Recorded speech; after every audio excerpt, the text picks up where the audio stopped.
Volám sa Theo Schiller. Prihlásil ma sem tato, lebo mám skoro celý život problém so šikánou.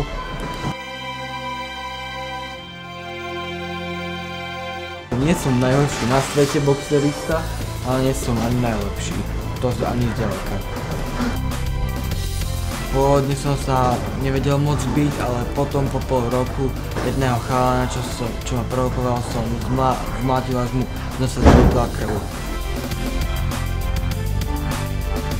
No Jožko, tak budem úprimný, je to super tréner. Nebyť ho rád niektorý, tak by som ani toho chalana nezbil.